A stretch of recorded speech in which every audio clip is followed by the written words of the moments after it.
We have the IFB in our ears, and from Gorilla, they're constantly yelling, is Sting okay? Is Sting okay? The WWE is traditionally really good at pulling the wool over fans' eyes and not allowing them to find out how certain things are done. However, as WWE has now put on a successful wrestling product for multiple decades that has included over 25 years of their flagship show Monday Night Raw, it was only natural that they would slip up sometime and some of their biggest secrets would be exposed in plain sight. And there's Orton! Striking! But which ones were they? Well, join us now as Wrestlelamia looks at 10 secrets WWE failed to hide.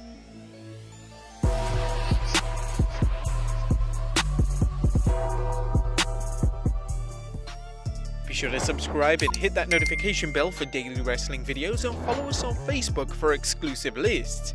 This match ends this way. Neither would I, but under the circumstances, I'm going to say may have been the best thing. Number 10. Royal Rumble Carts. The Royal Rumble in 2017 broke the format of having a Royal Rumble pay-per-view in a traditional arena. WWE opted to host the iconic pay-per-view inside a huge dome, just like they did for WrestleMania 17.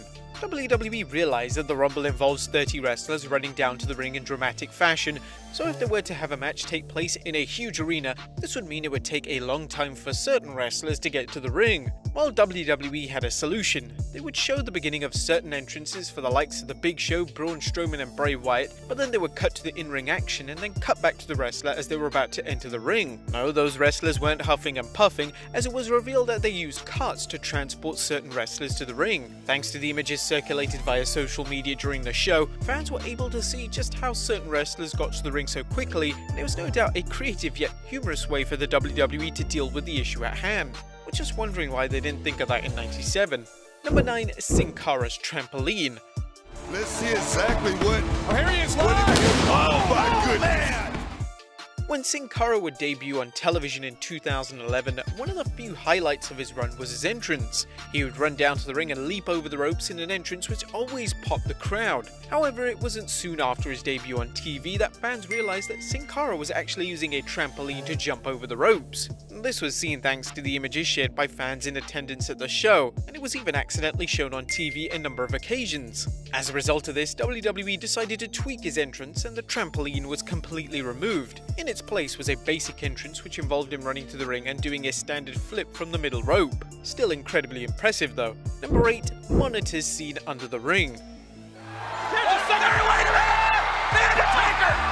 He was under the ring! Have you ever wondered how The Undertaker stays under the ring for so long? Or have you ever wondered how he knows when to come out and what he even does under there for so long? Well, over the years, WWE have exposed the secret of how superstars function under the ring. It turns out there's a monitor and headset under the ring which allows wrestlers to watch the show as well as communicate with WWE officials such as Vince McMahon and Kevin Dunn backstage. Fans have learned this over the years thanks to spotting monitors under the ring during a show where the lights go out and then a wrestler such as The Undertaker or Bray Wyatt appear shortly after. Once you spot a monitor under a ring, you can usually be guaranteed that someone is making a surprise appearance during that same show. The beast! Oh! Oh my god! Oh my god! The same goes for Hornswoggle. Number 7. Fake crowd noise. Between the years of 1999 and 2016, SmackDown was actually taped every Tuesday. This meant that WWE could edit the show in any way they saw fit, and this extended to the crowd's reaction. They would heavily edit the shows with piped-in crowd noise so that the babyfaces would be cheered Of WrestleMania!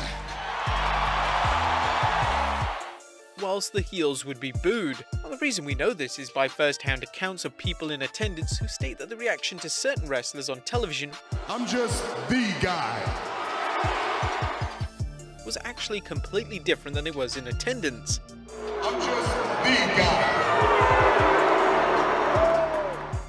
Additionally, WWE likes to heavily edit the crowd response when they've taped episodes of Raw or SmackDown in the UK. I dig that energy, Manchester. Bring that, please. Well, you asked for it. The UK crowd is one of the more vocal crowds with chants and reactions that Vince McMahon may not want to have broadcast. As a result, they will edit these out and replace them with the fake crowd noise, normally known as the hairdryer pop. Obnoxious jerk.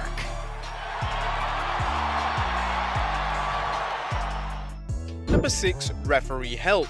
The role of a referee in a WWE match has been exposed thanks in part to them making it obvious that the role of the referee is simply more than counting the 1, 2, 3 or a DQ. 1, 2, 3, 4. Oh, you can't count like that.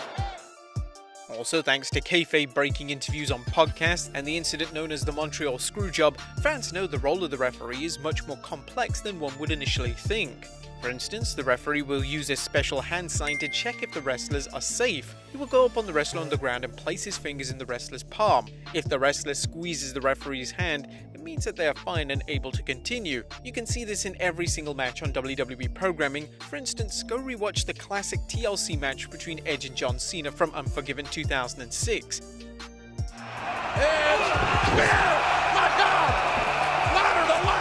The referee performs the hand signal trick over a dozen times in that particular encounter. But another way a referee can help is to assist by helping a wrestler execute spots. For instance, at the Evolution pay-per-view, Becky Lynch was struggling to reach a chair which is needed for a spot which involved her escaping the figure 8. The referee nonchalantly kicked the chair towards Becky in order to help her execute the spot. Instances like this are rather common in WWE matches, especially those incorporating weapons and gimmicks. Number 5. Not wrestling during commercials. And we are back live on Friday Night SmackDown on Fox. Traditionally, when a match goes to a commercial break, the wrestlers will carry on wrestling. If not, it would be incredibly awkward to the live audience if the wrestlers suddenly stopped what they were doing. However, in 2020, when they relocated to the Performance Center, they had no fans whatsoever in attendance, and they decided that wrestlers didn't have to wrestle during the commercial breaks. Thanks to leaked footage in a match between Sasha Banks and Bayley teaming up against Alexa Bliss and Nikki Cross, you could see the women stop wrestling whilst WWE went to a commercial break. You could hear the 4 women talking about the match and just casually hanging out whilst they waited to get their cue that they were coming back from the commercial break. Number 4. Promo notes. Now, let's be fair, it's no secret that WWE heavily scripts the majority of their promos. However, over the years, they've made this secret incredibly obvious to their audience on a number of occasions. For instance, The Rock at one stage had to write his promos on his wrist in order to remember it, and this was later called out by John Cena. Just like I don't need my notes for my promo on my wrist. Another example is when Roman Reigns forgot his scripted promo, and this led to Cena calling him out for forgetting his lines.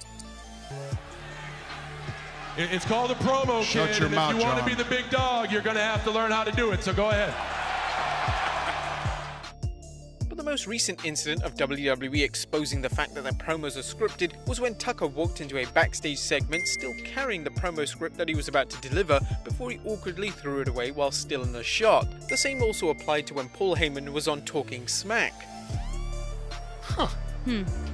Just a note from Roman Reigns. Oh. He doesn't like your questions very much. Number 3. WWE hiding poor attendance. WWE fans selling out the O2 Arena. We are live in London, England. How many times have you heard Michael claim that Raw is sold out tonight? Well, in reality, this isn't always true. WWE usually says this to make their shows seem bigger and make it must-see television. However, thanks to social media, actual attendances can usually be seen thanks to fans uploading pictures of the crowd. Now, this was a trend around 2017 and 18 of WWE being unable to sell a lot of tickets for Raw and SmackDown, and this resulted in WWE leaving the hard camera side completely empty. On commentary, WWE would still pretend that they had a packed house when this couldn't have been further from the truth. But the worst attendance had to go down at Stomping Grounds, where they literally topped half of the arena. Number 2. The Money in the Bank Crash Pad. The 2020 Money in the Bank pay-per-view took place at WWE HQ upon Titan Towers, and the event was well received by fans who praised their efforts to still make the Money in the Bank pay-per-view feel special despite what was going on in the outside world.